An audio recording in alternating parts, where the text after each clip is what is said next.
Tu vois cette tête? C'est la tête du mec soulagé. Je vous avais dit qu'en vidéo sans langue de bois, je vous ferai un point de situation sur la fusion des chaînes.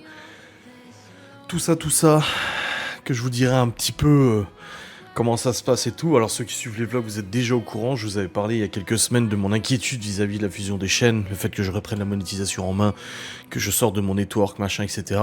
pouvait justement causer quelques problèmes. C'était un risque, c'est ce que ma mère m'a dit hier au téléphone. Elle a dit... t'as quand même pris un sacré risque. Je dis oui. Et elle m'a dit...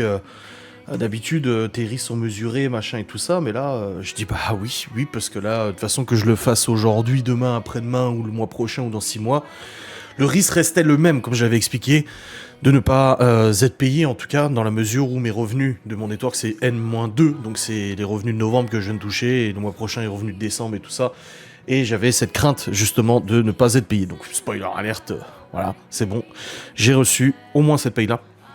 Il en reste une pour le mois prochain. Est-ce qu'elle va être retenue? Je ne sais pas, on verra bien comment ça se passe vis-à-vis de la monétisation.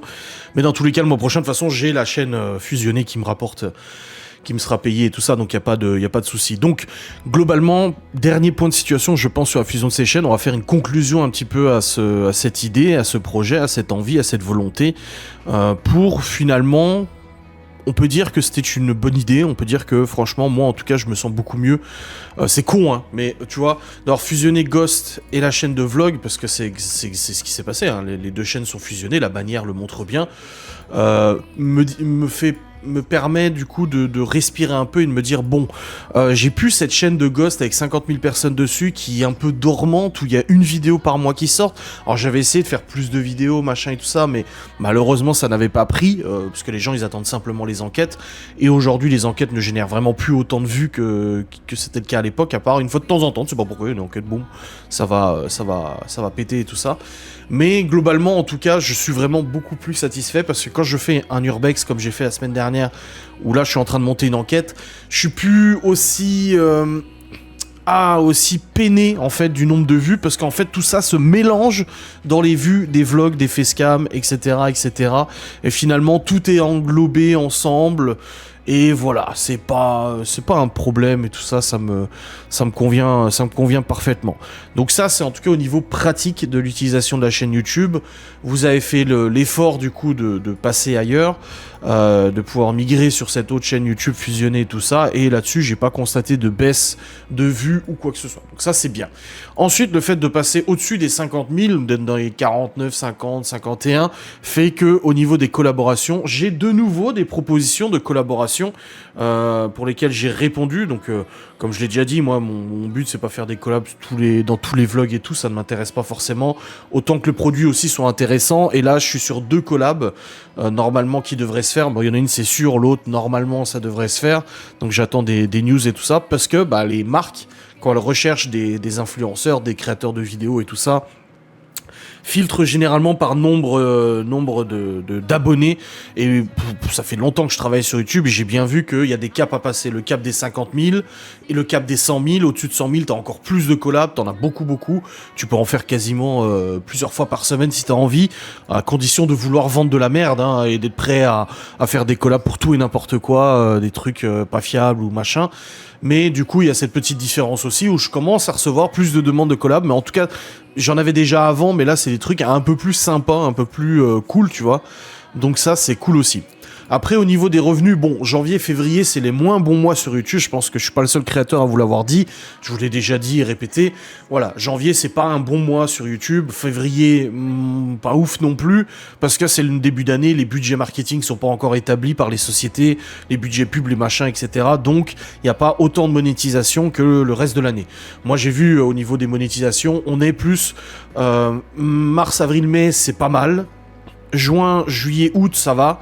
Septembre, octobre, novembre, décembre, hop, ça augmente. Bon, je pense pas que je serai encore sur YouTube d'ici là, mais bon, on ne sait pas, on verra bien. On verra bien, on ne sait pas. Mais dans tous les cas, au niveau de la monétisation, j'avais peur justement d'être moins bien payé. Et forcé de constater que non, parce que le RPM de la chaîne Ghost, maintenant fusionné Adrien et Laura, est relativement élevé. Je suis à plus de 8 balles le 1000 vues.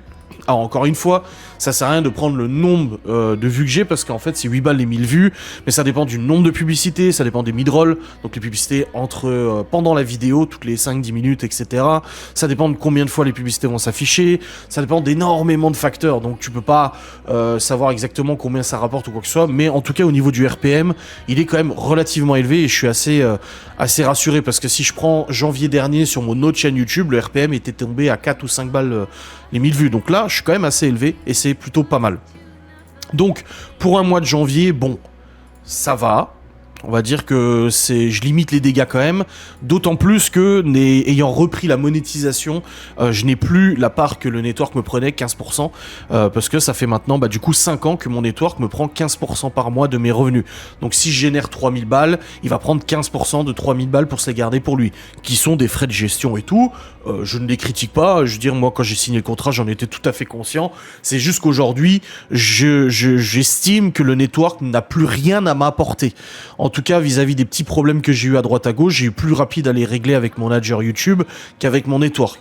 Donc, donner 15% à mon network pour quelque chose d'inexistant en soi, parce que ils n'ont rien à m'apprendre de plus. Je connais suffisamment le monde de YouTube et tout pour savoir comment ça marche, comment me démerder.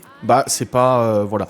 Donc, en gros, aujourd'hui, si on se dit que l'autre chaîne avait généré autant de revenus, à la fin du mois de février, en gros, je gagnerais moins d'argent en étant avec le network, 15% de moins qu'être tout seul. Donc je récupère 15%.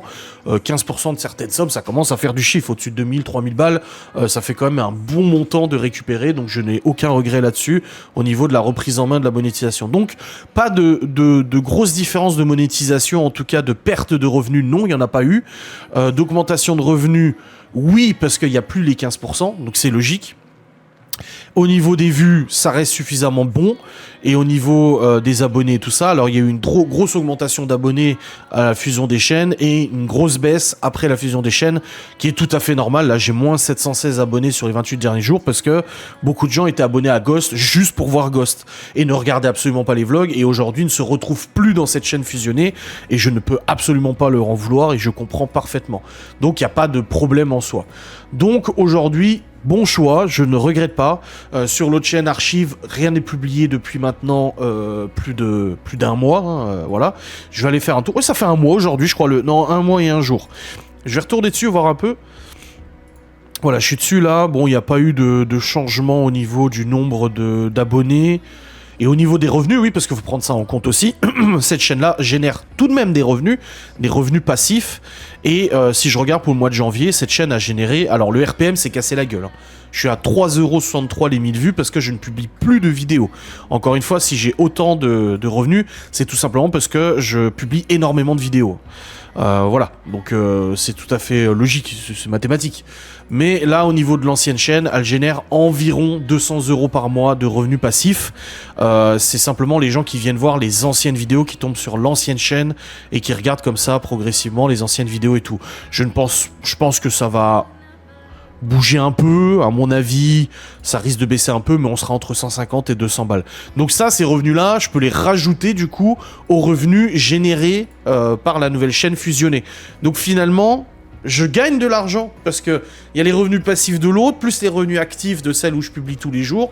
Ça s'ajoute, et ça fait que, ça, plus les 15% que je regagne dans la poche, ça fait quand même un montant non négligeable que je retrouve dans le porte-monnaie à la fin du mois en ayant fait ce choix de fusion des chaînes YouTube. Donc aujourd'hui, aucun regret. C'est pour ça que je vous avais dit que je referai un point de situation. Là, ce mois-ci, j'ai reçu le paiement du mois de novembre, donc très bien, tant mieux.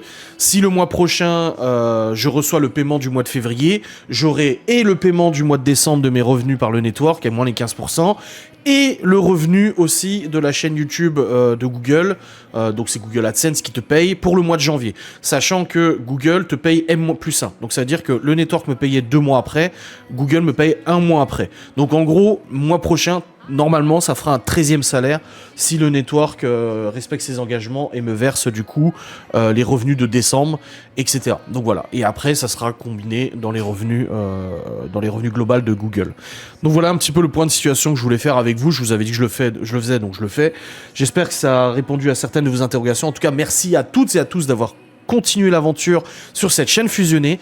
Merci aussi de regarder les vidéos Urbex Paranormal, parce que même si j'ai moins de stress, moins de pression, là je vais publier ce week-end la nouvelle enquête de Ghost, et j'espère qu'elle fera quand même des vues et tout. Bon, l'Urbex, elle a fait 1000 vues, c'est normal, c'est l'Urbex, pas beaucoup de monde regarde, je comprends. Mais l'enquête, voilà, qui a quand même quelques milliers de vues sur l'enquête, même si elle rapporte pas énorme, moi je le vois plus parce que c'est fusionné dans les revenus des vlogs et tout, et je me tracasse plus avec ça. Voilà. Bref, j'espère que vous avez apprécié cette vidéo. Je vous fais des bisous, je vous dis à très vite. Salut.